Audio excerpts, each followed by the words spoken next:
What's going on, guys? My name is Derek. Welcome to part 2 of my track day mini series. It's Friday afternoon, which means it's time to load up. In a few minutes I'll be getting on the road. We'll be headed to the track, but I wanted to show you guys what's in my track day trailer, and I have some bad news for you guys.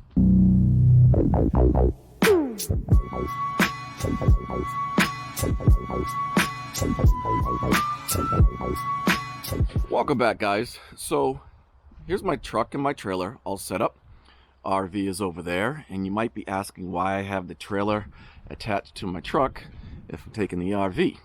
Well, the reason being is this awesome driveway that I have, and I cannot get up it or down the driveway in my RV if there is a trailer attached. So I have to bring it down in my pickup, and maybe like 2 or 3 miles down the road there's an open area where I do the swap, where I disengage the trailer from my pickup, I attach it to the RV, and then I'll go on about my way, and my wife brings the truck back here.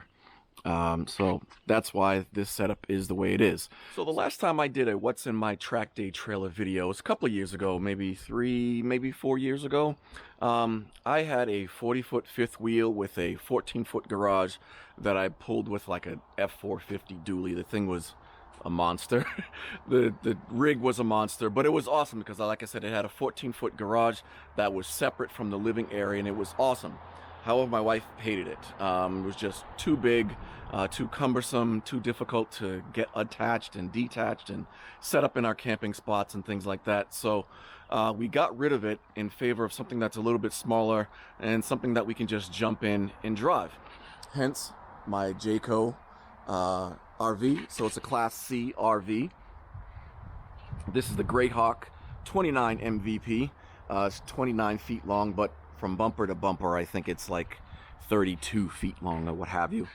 E450 V10 in it, so it has plenty of power and so forth, but that meant that I needed some place or something to put the bikes and stuff in, hence the trailer. So this is my customized Hallmark trailer. As you can see, it's a V-nose tandem axle. And I had this customized when I lived in Arizona. And the reason I needed to have it customized is because in Arizona they have what's called homeowners associations. And you can't park RVs or trailers on your property. And if you do, they have to be lower than the wall and lower than your gate. So my property had an RV gate. And all properties have like an 8-foot wall or something like that. So in order to park this trailer on it, I had to modify it. And what that meant was cutting, I believe we cut 16 inches off the top. Now, I didn't do this modification myself. I ordered this direct from Hallmark, and they did the customization and sent it to me. So I just basically ordered it how I wanted it, and they did the mods so that it would sit below the wall in Arizona. And unfortunately, that still wasn't good enough because you could still see it above the wall. So we had to add another road to the wall. This is what I have now. It's my Hallmark Passport customized tandem axle enclosed trailer, and it has this awesome drop down gate or door with a dovetail that flips up and down, and then a door on the side. So let's head on inside, and I'll tell you what I like to bring with me in my my track day trailer. And it's a lot less than what I was bringing with me when I had the 40-foot fifth wheel. So obviously the bike, normally I have 2 bikes, and so normally the F4 track bike goes here, but the F4 is not running well, so just one bike this weekend. I often bring a couple of tables, so when we're setting up outside the RV and I come off the track, I like to have a table to put my stuff, so my tire warmers, my gloves, my helmet, stuff like that. So got a couple of tables. Obviously I have the front and rear stands for said bike, spare tire for the trailer, some extra bungees. Over in here in this red container is some fluids that I occasionally need. So we got some extra oil, my earplugs, some paper towels, water wetter, brake clean, zip ties, some Windex, some extra brake fluid, and some distilled water just in case I happen to run low or something like that. couple of jugs of fuel. I have my air compressor and lines. These are just a couple of other Pitbull trailer stands or attachments that go on the floor over there, because I have multiple bikes and normally I have additional plates here and on the floor. And then I have my toolbox. We'll talk about what's in it in a second. But I have my Schumacher battery charger, and then my first set of tire warmers, and then just some towels and things of that nature. So inside my toolbox, so I just have a few things. So I got some tape, safety wire, fuses, a couple of tethers for my GoPros and action cameras. I have another battery charger, some gloves, funnels, some more zip ties, air compressor items, several ratchets, a couple of picks and miscellaneous things. We got the front axle tool, some thread lockers, scissors, magnet when you drop nuts and bolts. That's always helpful. Some miscellaneous stuff, electrical connectors, scissors again. In here I got my GS911 tool. I have my heat gun, so I use this when I come off track. I quickly get a temperature or external temperature or surface temperature of my front and rear tires, and that helps me set suspension. Just a couple of miscellaneous tools. I bring the basics for socket sets. So I believe I have from 6 mil to 19, and then I have a couple of specialty sockets. So I have a 34 mil, excuse me. There's a 34 mil socket to remove the rear wheel nut, and then I have a 21 mil socket is for moving the lug nuts on the trailer. So again, just in case something goes south with the trailer, I can change the tire out. Then I have just a couple of sockets, torque bit sockets and Allen head sockets, calipers, and then some extension. Miscellaneous tools in here, so flathead and Phillips screwdrivers, some T-handle torque wrenches, pliers for my safety wires, channel locks, wire cutters, and then just a mallet and some different Allen wrenches and things. So I got two different Allen wrenches set here, and then some long ball head Allen sockets there as well. What's below here? Below here, so we have all my attachments for the action cameras. Can never have too many of those. Wrenches, torque wrenches, breaker bar. This is my charger for the electric impact wrench that you'll see in the next drawer. Here's my second set of tire warmers. Again, I normally bring two bikes, so I like to have two sets of tire warmers.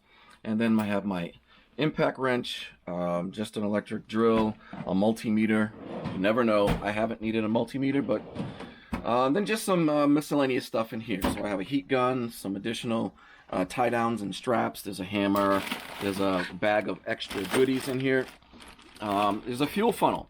So this is an external fuel filter that I use when I put fuel into the bike. It separates any water that may be in your fuel or any debris and keeps it from going into the bike. Probably a little overkill, again, a little bit extreme, but I like the fuel that going in the bike to be clean. So those are the things that I bring in my track day trailer. So what you may have not noticed was my gear. So I have, again, me loving excess and overkill. I have two sets of everything, but they're all in the RV. So I bring two one-piece leather suits, two helmets, two sets of gloves, two sets of boots. But anyway, that's what's in my track day trailer. Now I have a bunch of other things that I bring with me in the RV other than my gear.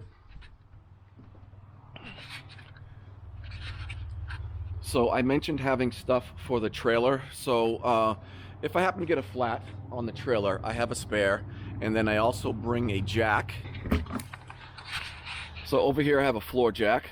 I also have a propane tank, probably not the safest way for it to travel, but I don't have any other place for it.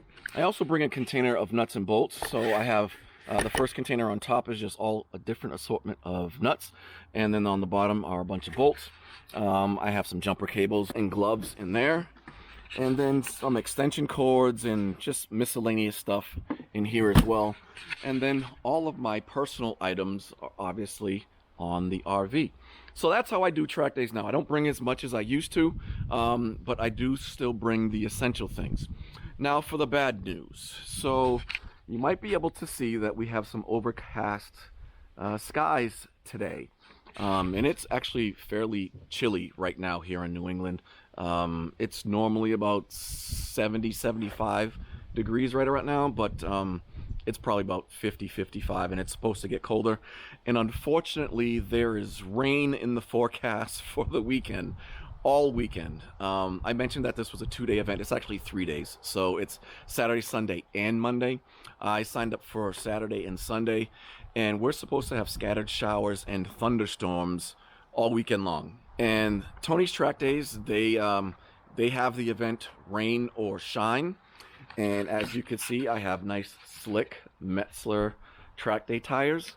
I may be going to the track just to hang out for 2 days. How it works, if it's raining and the track is just wet, they're going to have their session, not a problem.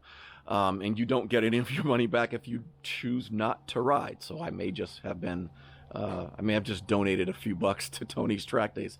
However, if it starts a thunderstorm or there's hail or something like that and they deem it unsafe to ride, then they start refunding you based on how many sessions you missed. So for example, if there's thunderstorms and hail in the morning and they cancel all the morning sessions, then but the afternoon is fine, you choose not to ride the afternoon, they'll refund you for the sessions that you missed in the morning, not for the afternoon.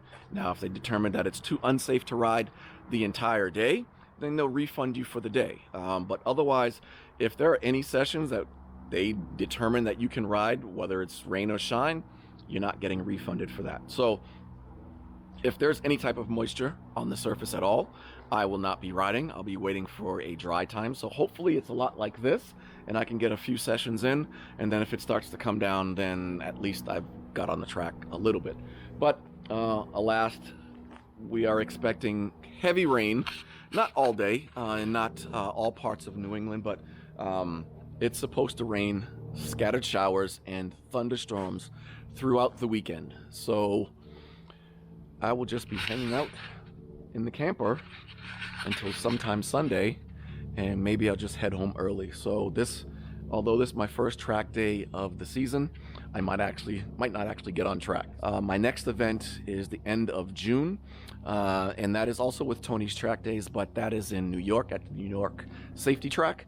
I've heard great things about that facility. Haven't been there yet, but hopefully that'll be a nice clear day, and we'll have some nice dry sessions. But so I'm gonna head out here in a little bit, and we'll get some footage of that. And then once I get to the track, and we'll do, like if I happen to be unpacking and things like that, we'll do some track day stuff. Like I mentioned, we'll go through tech, we'll go through the driver's meeting, and hopefully if I get on the track, we'll get some footage of me riding the track with the S1000RR, with the new dash, new exhaust, new tires, blah, blah, blah, blah, blah. If not, it'll just me be hanging out. But that is it for the video, guys. You guys know the drill. Like, comment, share, subscribe, or smash it if you're into that kind of thing. Until next time, guys, take care.